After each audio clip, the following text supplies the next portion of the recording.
Ça fait drôle avec les deux micros. Wow. Ça fait comme la superstar. C'est que si je parle non-sens, ça va sonner deux fois plus fort. Ok, allez Krishna. Cher dévot, merci infiniment de votre association. Donc, je demande les bénédictions pour pouvoir dire quelque chose sur la Bhagavad Gita. Donc aujourd'hui, on va parler d'un de mes versets préférés. Selon moi, c'est un verset essentiel, en fait, dans notre vie, de comprendre, pour nous aider à faire d'avancement spirituel plus rapide. C'est le verset 4, chapitre 11 de la Bhagavad Gita.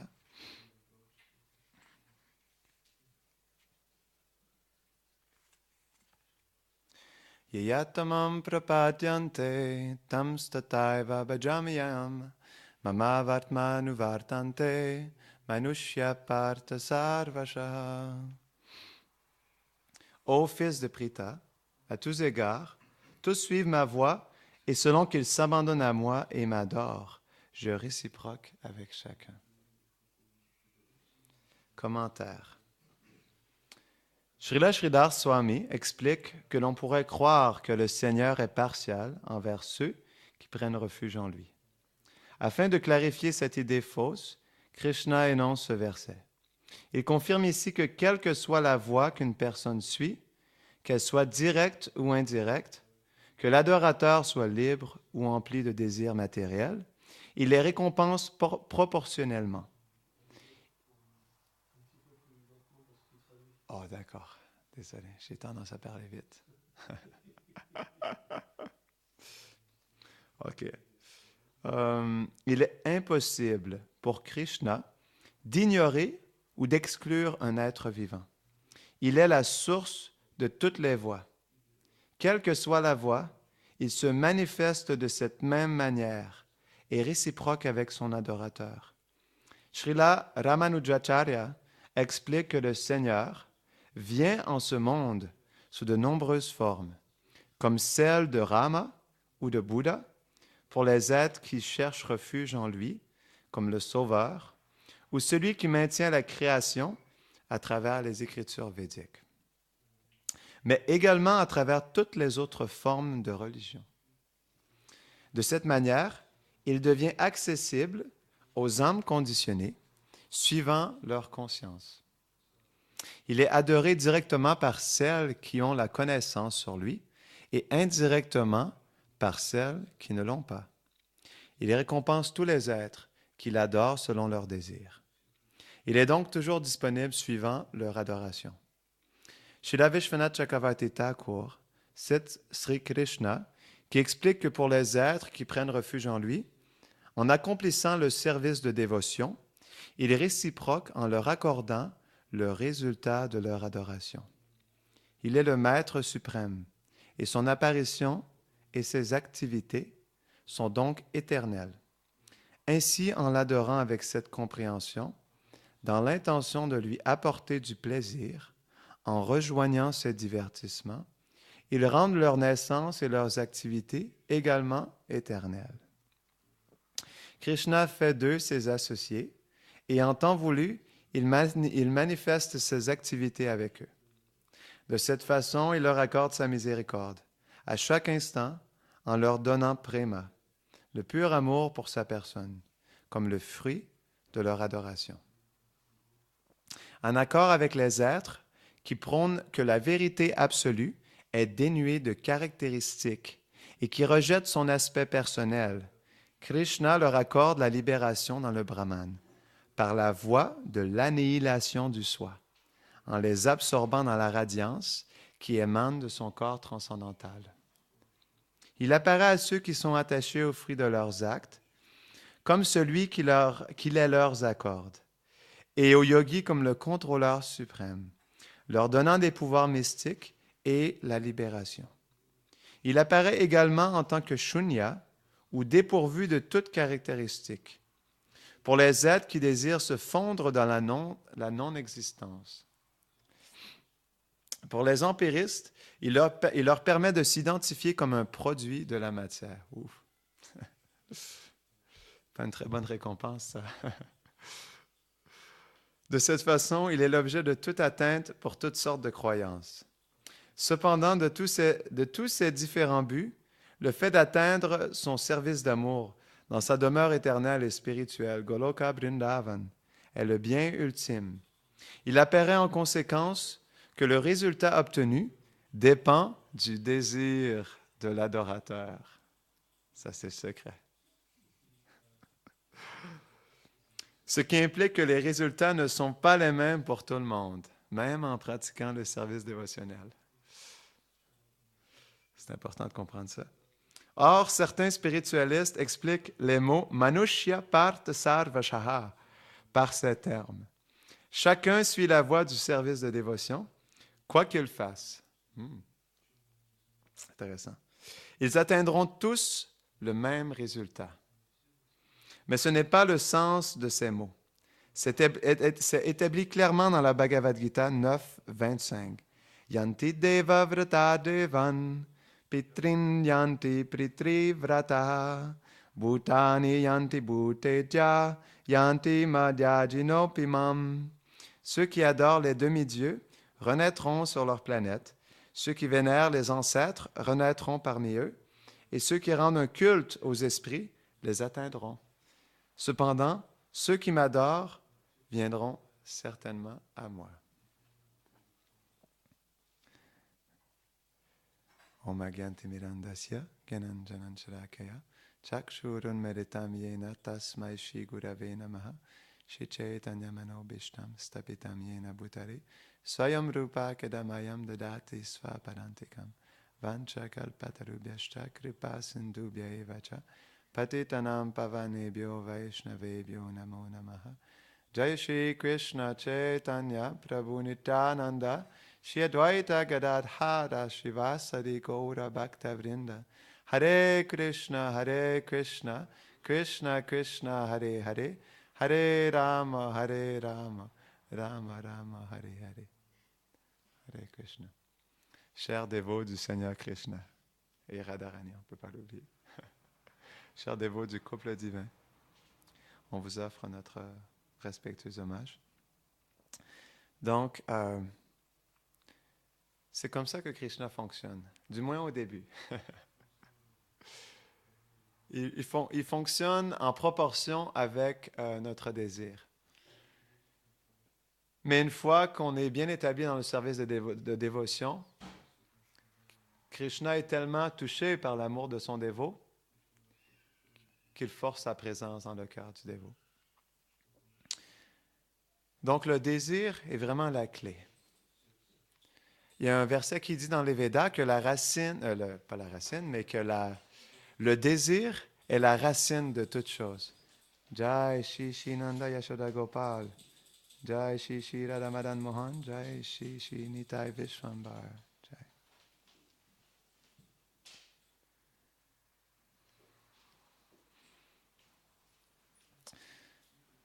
Donc, réellement, le désir est la racine de toute chose.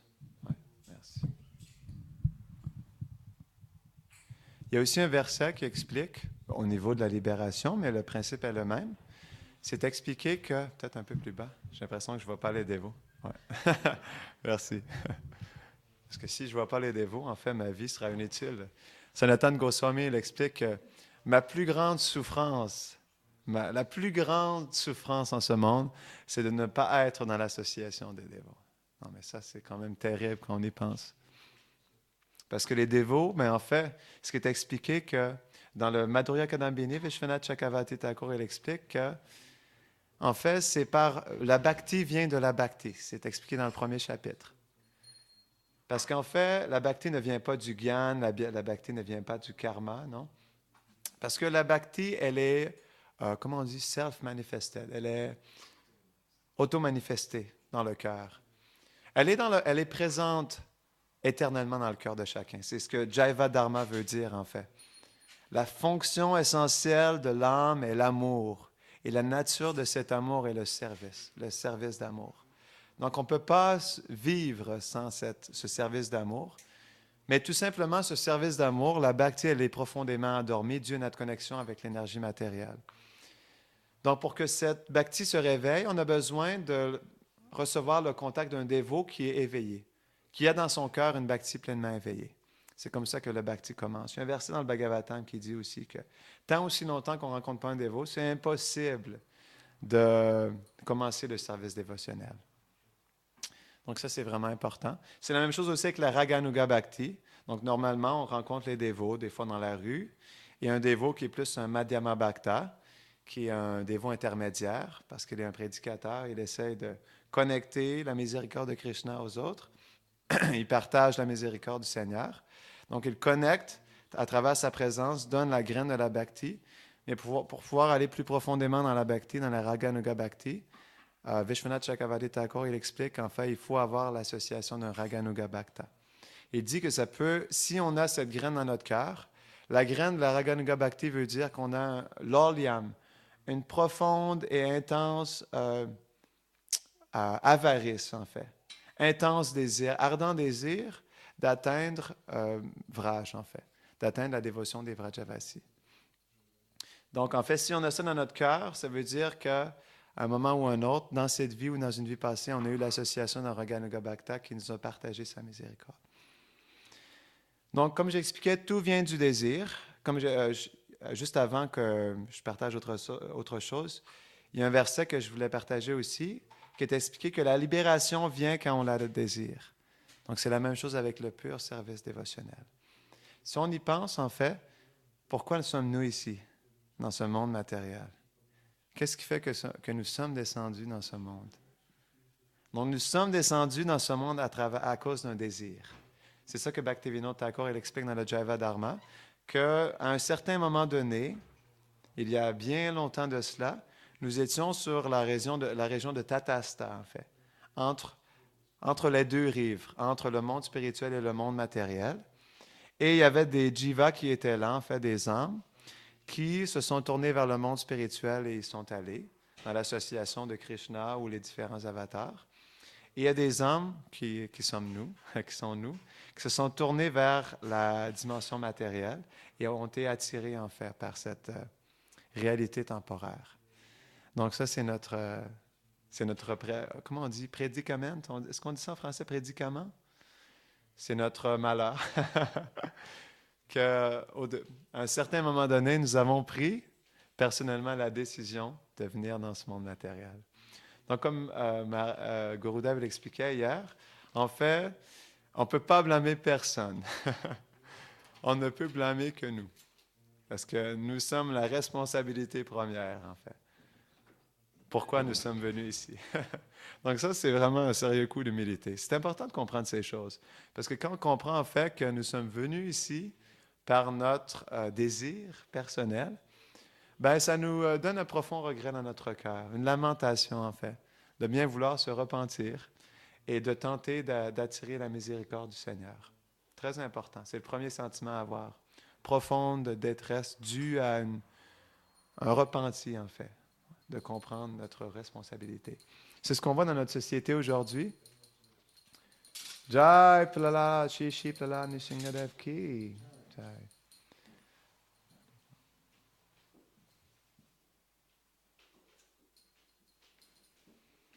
C'est ce qu'on voit dans notre société aujourd'hui. Les gens ne veulent pas prendre responsabilité de leurs actions. Vraiment pas. En fait, le dévot, c'est sa qualité, c'est sa qualification. Le dévot, il est prêt à prendre pleinement responsabilité de sa personne. Puis, prendre responsabilité, ça ne veut pas dire que, bon, je suis indépendant, c'est ma responsabilité, je peux m'en sortir, je peux me libérer, je peux y arriver par moi-même. Non, prendre sa responsabilité, c'est d'accepter qui on est, en fait. D'accepter qu'on est un serviteur éternel. Et en fait, si on comprend, comme j'expliquais le mot tatasta tout à l'heure, nous, en fait, on est tatasta shakti. C'est ce que Bhaktivinoda Thakur explique. C'est essentiel de comprendre cette définition, en fait. Tatasta shakti veut dire qu'on est des assistants. On est des assistants des énergies du Seigneur. Il n'y a rien d'autre, en fait, que ça que nous sommes. Dans le sens où on peut essayer de faire autre chose, comme en ce monde, malgré le fait que nous soyons dépendants les énergies du Seigneur, on essaye en fait de prendre contrôle de ces énergies. C'est en fait la mauvaise mentalité.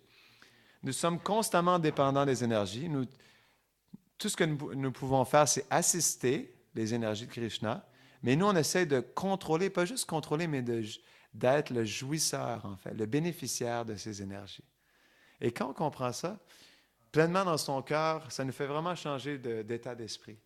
Parce que si on comprend que tout ce que nous sommes, c'est une petite étincelle spirituelle qui a pour but d'assister le Seigneur avec ses énergies transcendantales, et quand on réalise qu'en fait, qu'on essaie de voler, s'approprier, s'accaparer cette énergie pour nous-mêmes, pour notre propre plaisir, ça, c'est la psychologie védique, en fait, ou la psychologie transcendantale.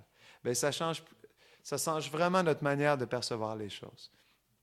Donc, la manière de se transformer, c'est de commencer par son identité. C'est là où tout commence. Comment est-ce que je m'identifie? Si je m'identifie qu'avec ce corps, bien, naturellement, je vais vouloir jouir de ce corps, le contrôler. Mais si je m'identifie comme un serviteur du Seigneur, comme un assistant des énergies de Krishna, bien, ça change complètement la manière de percevoir les choses, complètement les manières d'agir. Donc, tout commence avec notre identité. C'est pour ça que Bhaktivedanta Prabhupada, il parle tellement de ça dans ses livres, en fait. Que ce soit la Bhagavad Gita ou le Chaitanya Charitamrita, il ramène toujours le même point, que vous n'êtes pas ce corps, que vous êtes un serviteur éternel, que Krishna est le Seigneur suprême, que vous êtes là pour le servir, en fait. Donc ça semble banal comme point, mais c'est des points essentiels à comprendre. En fait, ces points-là sont ultimement notre transformation, parce que le plus, en fait, on médite sur ces principes, que nous sommes serviteurs, ça commence par Daisya. Pour pouvoir aller vers les rasas supérieures, il faut premièrement s'établir dans le Dasya, que je suis un humble et pauvre serviteur. Mon but est de plaire et de servir les dévots du Seigneur. Donc ça, en fait, il faut vraiment penser à ça, comment établir Dasya dans notre cœur. Et en établissant ça, bien, on va être qualifié à recevoir la miséricorde du maître spirituel. Quand le maître spirituel, il voit en fait que nous sommes qualifiés, que nous avons une bonne attitude de service, naturellement, il va nous aider à aller plus loin dans la bhakti. Mais tout d'abord, il faut devoir montrer une attitude de service. Parce que si on ne montre pas ça, ben, naturellement, on n'attirera pas la miséricorde des dévots, des Vaishnavas. Donc, c'est ça. Ce verset-là de la Bhagavad Gita, il est vraiment essentiel. Parce que, je vais donner comme exemple, Bhaktivedanta Prabhupada, il disait que 95% de ses disciples allaient avoir comme destination les planètes zédéniques. Et quand j'ai entendu ça, ça m'a choqué, du coup, de voir que 95% de ses disciples allaient aller aux planètes zédéniques. Donc, je me suis dit, bon, mais qu'est-ce qui va se passer avec moi? Où est-ce que je vais aller? Donc, c'est vraiment important de comprendre quelle est notre motivation intérieure. Qu'est-ce qui se passe dans le cœur? Parce qu'on approche, comme Krishna explique dans le 9e chapitre de la Bhagavad Gita, que nous l'approchons avec différents motifs. Non, c'est le 7e chapitre, non? On l'approche avec différentes motivations. On approche tous Krishna et ses serviteurs avec une certaine motivation externe. Puis ça, c'est normal parce que nous sommes des âmes conditionnées. Conditionné veut dire conditionné par la matière, non? Conditionné par les règles de ce monde, ce qui veut dire les 3 modes de la nature matérielle. Mais en fait, le maître spirituel, les dévots avancés nous aident à purifier nos motivations et à comprendre quelle est la bonne motivation à avoir dans notre cœur. C'est pour ça que c'est tellement important, en fait, d'étudier les Vrajavasi, les Vrajalila, la relation entre Krishna et ses dévots, ses purs dévots. Comment les résidents de Vrindavan agissent avec Krishna? Quelle est leur motivation première? Quel est leur but? Quel est leur désir, en fait? En comprenant cette dynamique, ça va nous aider à comprendre comment nous, on doit agir avec le maître spirituel, agir avec les serviteurs, en fait. Parce qu'eux, ils ont la plus grande dévotion. Une dévotion, en fait, on ne peut pas juste dire pure. Ça serait une offense de dire une dévotion pure. Parce que au niveau de la transcendance, il y a différents niveaux de dévotion. Il y a une dévotion pure, Il y a une dévotion complètement pure et il y a une dévotion absolument pure. Non? Même ça, je trouve que c'est pas assez absolument pur. D'une pureté incomparable, incommensurable, en fait. Donc, c'est pour ça, en fait, que Bhaktivedanta Prabhupada, dès les tout débuts, il a écrit le livre de Krishna. Parce qu'il voulait, en fait, donner l'opportunité aux gens d'écouter les divertissements d'ouvrage. De voir, en fait, le niveau transcendantal, en fait, des relations entre Krishna et les Vrajavasis. Donc, c'est pour ça, c'est des exemples, en fait, à suivre. Comprendre quelle est leur attitude, quelle est leur motivation. Et on peut voir, en fait, avec les résidents de Vraj, surtout avec les gopis, que leur motivation, en fait, est, on pourrait dire, 200% de plaire, en fait, à Radha et Krishna. En fait, il n'y a aucune goutte dans leur cœur de vouloir se plaire à eux-mêmes. C'est ça la différence. C'est que si pour pouvoir plaire à Krishna, ils doivent être dans une détresse profonde, une misère, si ça, c'est ça qui va rendre heureux Radha Krishna, ils sont prêts à le faire, en fait. Donc ça nous montre à quel point, dans notre cœur, on doit cultiver une attitude de sacrifice envers Krishna et ses dévots. En faisant ça, on va attirer la miséricorde des Vaishnavas. Parce qu'il faut bien comprendre que malgré le fait que nous avons un désir, ce désir, le désir, il est là. Donc, sinon, nous ne serions pas ici aujourd'hui. Donc, nous avons tous un désir de s'abandonner. Mais quelle est l'intensité de ce désir? Non? Sommes-nous prêts à pleurer? Sommes-nous prêts à tout sacrifier, en fait? Tout sacrifier, tous nos plus grands désirs matériels, sacrifier notre confort, sacrifier notre réputation, tout sacrifier dans le but de plaire le maître spirituel. Donc ça, c'est vraiment important. Donc le désir, il est là, mais en fait, le maître spirituel, par sa miséricorde, nous aide à raffiner ce désir, à intensifier ce désir, par son propre désir. Et c'est ça qui est important de prendre l'association des voies avancées, parce que quand on voit en fait le désir pur qu'ils ont dans leur cœur, de tout simplement offrir un service d'amour à Radha Krishna, ça c'est extrêmement touchant et ça nous donne une profonde inspiration dans le cœur.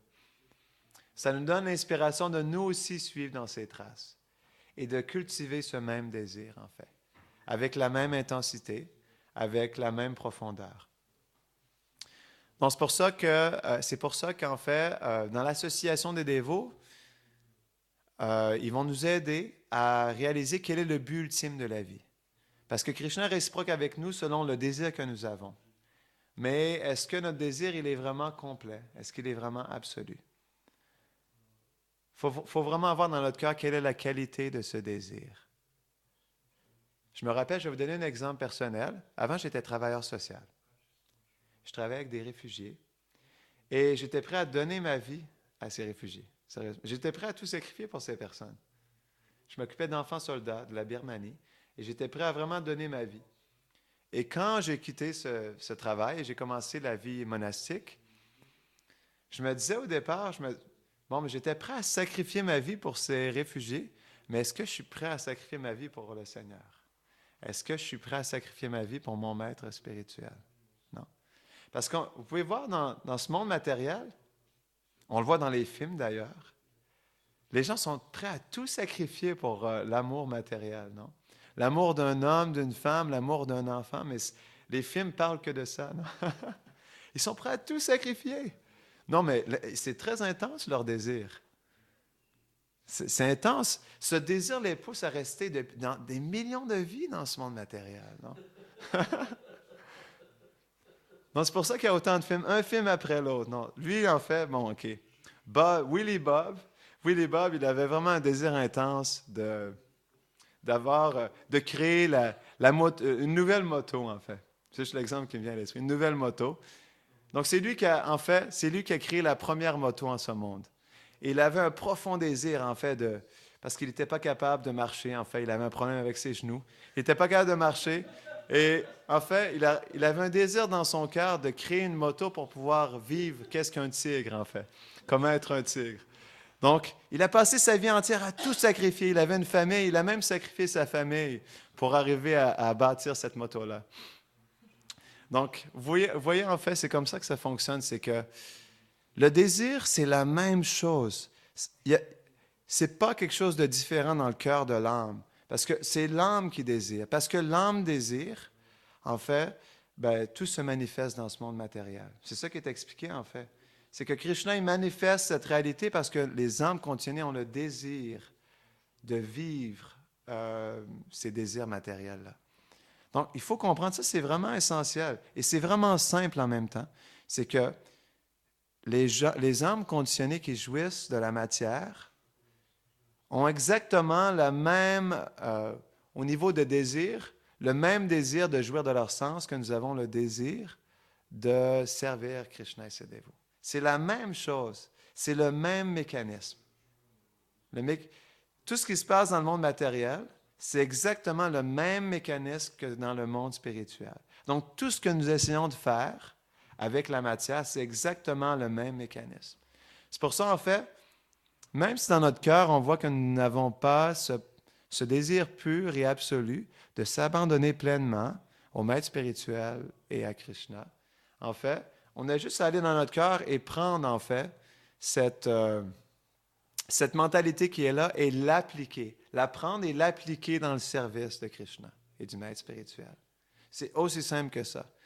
On parle juste, en fait, de rediriger cet attachement.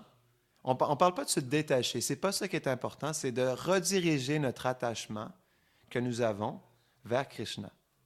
Parce que de toute façon, Krishna, il est toute chose en ce monde. Même l'attachement matériel le plus profond que vous avez, vous pouvez décortiquer ça, en fait, comme Jack l'Éventreur. Jack l'Éventreur, lui, il prenait les femmes les plus belles, souvent des prostituées, de jeunes femmes, et en fait, il les décortiquait. Je sais que c'est un exemple terrible, mais ça va approuver mon point. Donc, une fois qu'il avait pris ces jeunes filles et décortiquait leur corps, mais en fait, il n'y avait plus vraiment de beauté après ça. C'est la même chose avec nos attachements. Une fois qu'on regarde nos attachements les plus profonds, peu importe ce que c'est, et qu'on les décortique en fait, qu'on va chercher les différents éléments de ces attachements et qu'on les met sur la table, on réalise finalement que ça ne valait pas grand-chose. Et peut-être un point spirituel à ce niveau-là, c'est qu'on réalise de toute façon que ce qu'on était vraiment attaché à, ce n'était pas l'objet, mais c'était la qualité de Krishna présente dans l'objet. Qu'est-ce qui nous attire dans la Ferrari? Qu'est-ce qui nous attire dans la Lamborghini? Qu'est-ce qui nous attire dans l'or? Non? C'est les qualités de Krishna qui sont présentes. C'est la même chose. Krishna, il est tout, en fait. C'est ça que Narayana l'explique à Brahma dans le Chatur Shloki du Bhagavatam. Qu'en fait, tout ce que tu vois, tout ce que tu ressens, tout ce que tu perçois, tout ce que tu goûtes, ça, c'est moi, en fait. Il n'y a rien d'autre séparé de moi. Donc, c'est pour ça que dans nos attachements, il faut voir comment Krishna est présent sous la forme de ses qualités. Une fois qu'on commence à apercevoir la présence de Krishna sous la forme de ses qualités, bien là, on est conscient de Krishna et l'attachement, il se transforme, en fait, en un attachement spirituel. C'est la même chose avec si un père ou une mère a des enfants.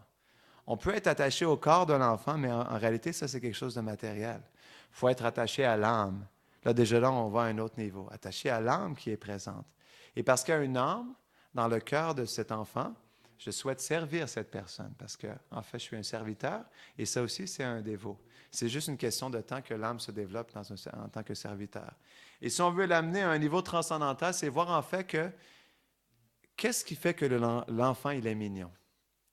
Qu'est-ce qui fait que l'enfant, il aime faire des bêtises, non? Qu'est-ce qui fait que l'enfant, il aime jouer? Pourquoi suis-je attiré à cette jeunesse dans l'enfant, aux plaisanteries de l'enfant, en fait, à cette douceur dans l'enfant? D'où viennent ces qualités? Non? Je pose la question. D'où viennent ces qualités de l'enfant? Krishna, non? Krishna, Gopal. Donc, Krishna, Gopal, il manifeste les qualités originelles d'un enfant. Et si vous servez votre enfant comme Mère Yashoda sert Gopal, ça va vous aider en fait à vraiment transformer la qualité de votre service. à voir Krishna dans votre service. Ce n'est pas quelque chose de banal, en fait. Même à travers le service à votre enfant, vous pouvez voir Krishna qui est présent. Vous méditez sur comment Mère Yashoda sert son fils. Quelle est la qualité de ce service? Quelle est l'interaction entre elle et Krishna et Gopal? Quelles sont les qualités qu'elle a, en fait, pour pouvoir bien servir Krishna? C'est comme ça qu'on peut devenir une mère extraordinaire ou un père extraordinaire. Donc, j'ai assez parlé. C'est ça que je voulais dire sur ce verset. Est-ce qu'il y a des questions, commentaires ou réflexions ou corrections?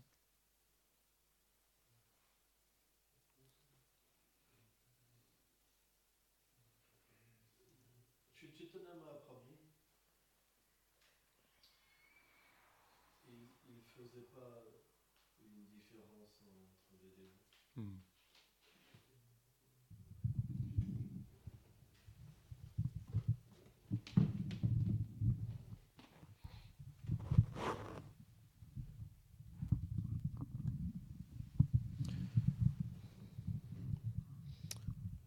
On peut voir dans de nombreux passages de la vie de Chaitanya Mahaprabhu que Chaitanya Mahaprabhu, il ne faisait pas de différence entre ses dévots. Il a glorifié Prahlad Maharaj, Murali Gupta. Même quand il venait à Jagannath Puri pour écouter de Gadadhar le Srimad Bhagavatam, il a écouté tellement de fois l'histoire de Prahlad ou Dhruva Maharaj, mais jamais il pouvait s'en lasser. En fait, le Seigneur suprême et la compréhension qu'ont les dévots, c'est que dans le monde transcendantal, les êtres ont leur qualification, parce qu'ils ont une forme transcendantale éternelle, et le Seigneur les a manifestés pour une raison particulière, parce que grâce à eux, il peut goûter d'innombrables sentiments et accroître en fait son bonheur.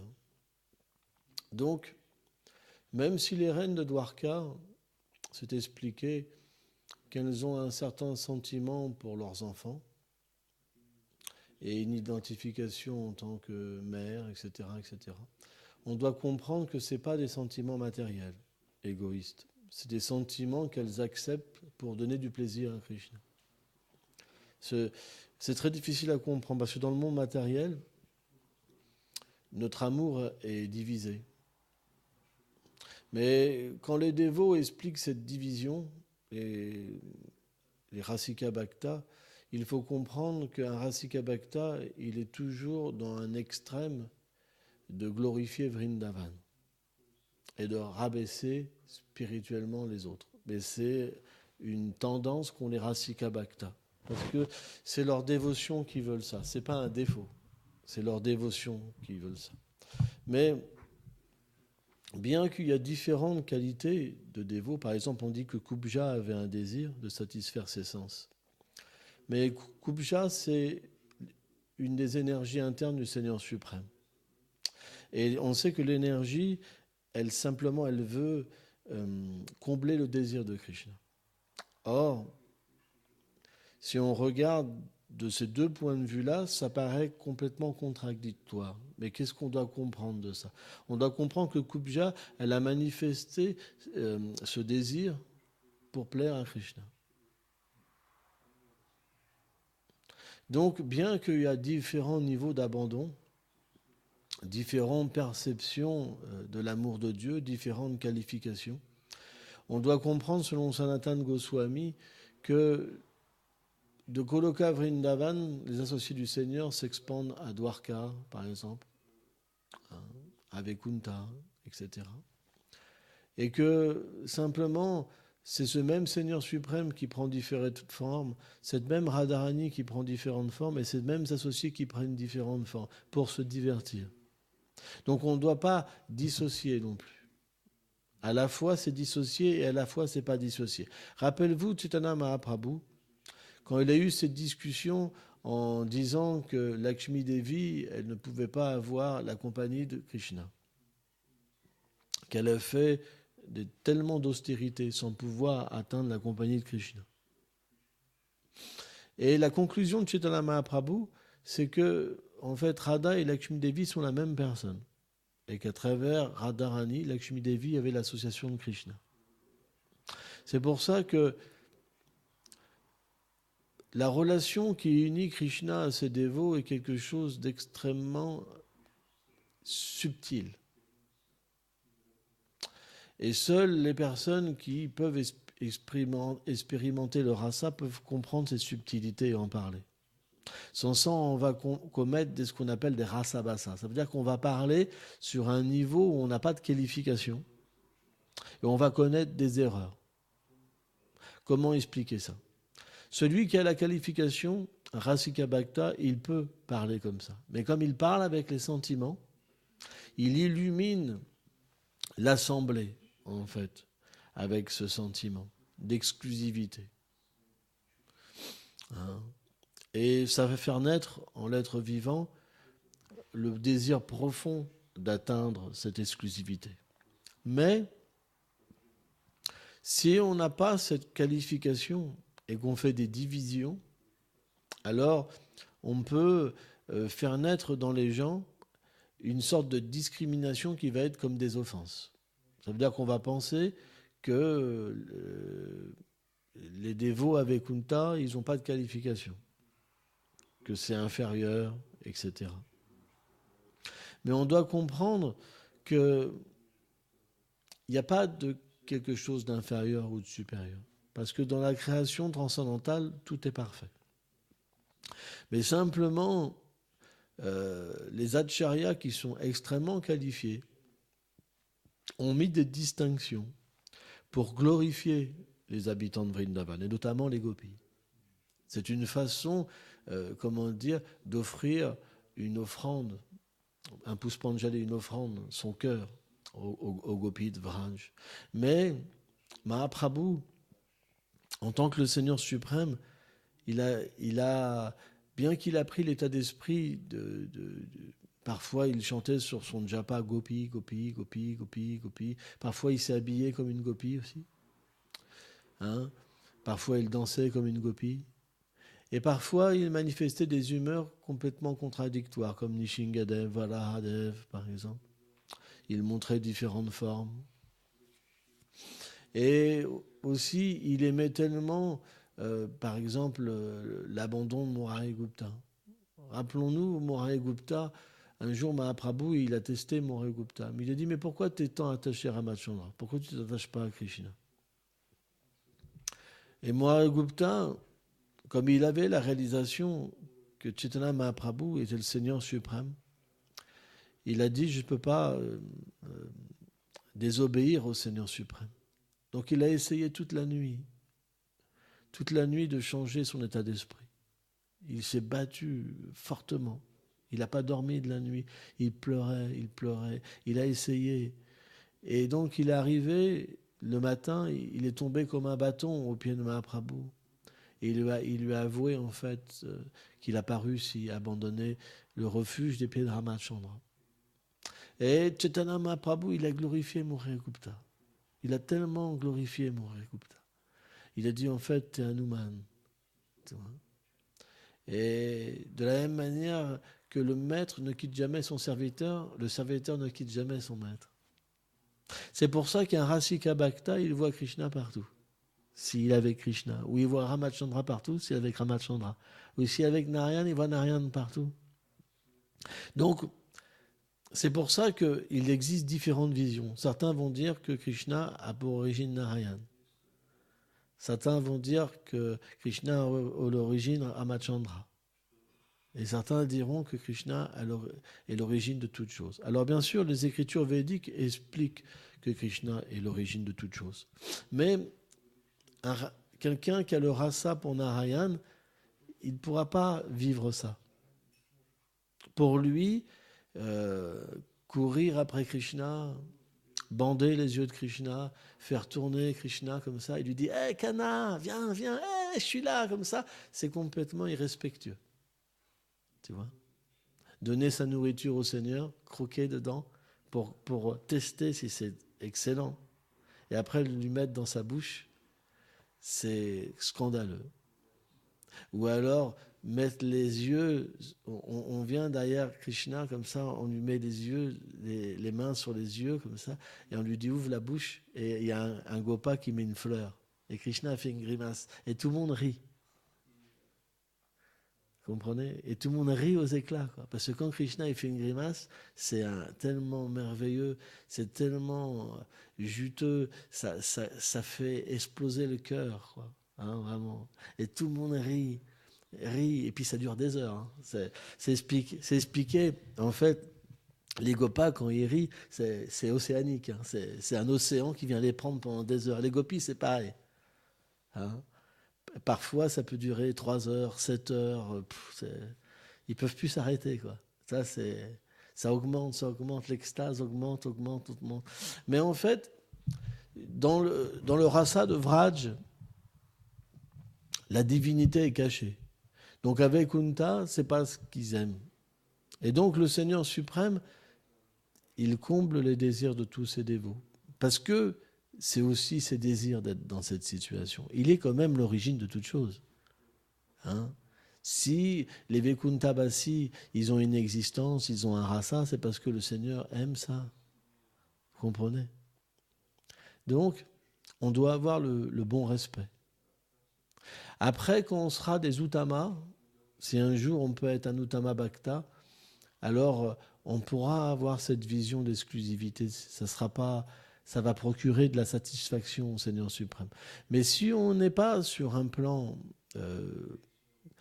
comment dire, madhyam, où on a cette compréhension de l'harmonie, le madhyam adhikari, c'est l'harmonie. Vous comprenez? Ça veut dire qu'on comprend de quelle manière ça fonctionne. Krishna donne l'intelligence de l'harmonie.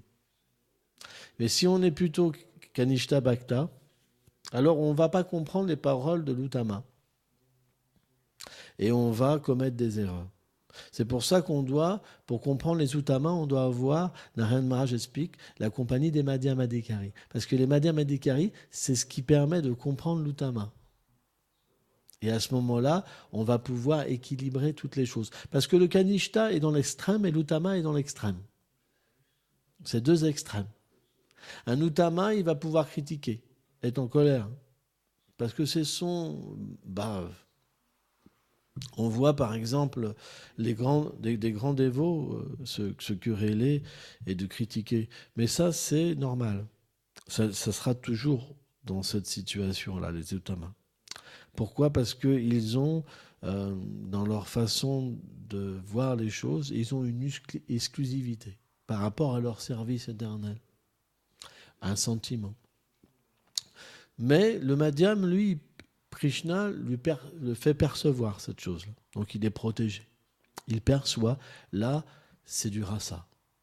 Ce n'est plus du tattva. Ce n'est plus une vérité philosophique, c'est du rasa. C'est un pur dévot qui exprime son sentiment, son cœur éternel. Ça, hop, on quitte la plateforme védique. Vous comprenez? Mais un Kanishta Bhakta, lui, ne peut pas comprendre ça. C'est pas possible. Et donc, il va prendre parti de l'Uttama et ça sera destructeur. Donc, on doit faire extrêmement attention quand on parle des différents niveaux de dévotion. Parce qu'il peut avoir ce risque de déplaire au Seigneur suprême. Parce qu'on n'a pas la qualification pour parler de cette manière-là. Ce qu'on peut faire, éventuellement, c'est de citer en disant que Sanatana Goswami dit ça. Ou tel grand dévot dit ça. De cette manière-là, on est protégé. Mais si nous, par nous-mêmes, on affirme que les choses sont comme ça, alors ça peut, Krishna peut être insatisfait avec nous. Il faut faire attention. Hein, voilà. Merci.